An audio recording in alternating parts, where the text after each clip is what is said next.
Rhetoric calling for the extermination of the LGBTQIA plus community is older than... Dude, most of those letters are from the last 2 years, 3 years.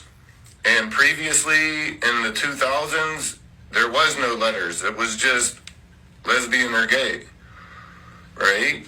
You remember? And in the 90s, it was just gay.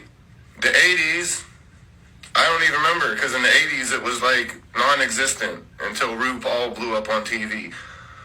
And then they put the Real World on. Once they put the Real World San Francisco on, then, you know, it became mainstream. I remember, like, I was young, but I was alive.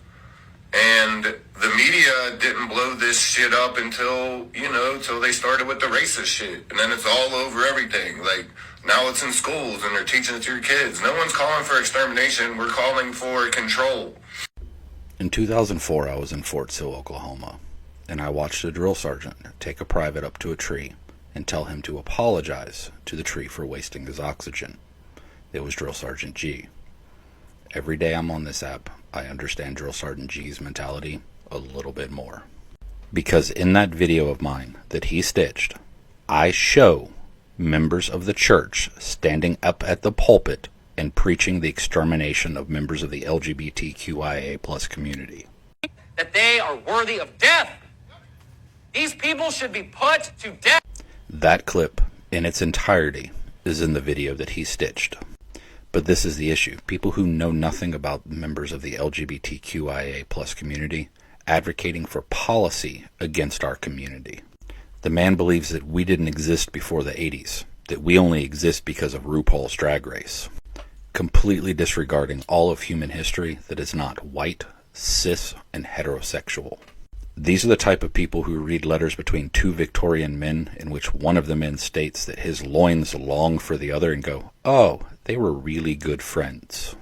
They hear the story of Alexander the Great lying on the body of one of his dead cavalry commanders, crying for days, refusing to move until he was dragged away by other commanders, refusing to eat, and go, Alexander lost his best friend. They forget the fact that indigenous cultures had two spirits, and we have records of trans people dating all the way back to the Assyrian Empire. And they willingly ignore the entire history of ancient Greece, Rome, and other cultures around the world in which we existed in, with no excuse. They learned about this in school. Road Rage Bo and myself were just experiencing a few days ago about how the Rome's Not Real lady is trending again, and now we get the queer community didn't exist before the 80s. Our collective iTwitch just went away and now this. And he votes.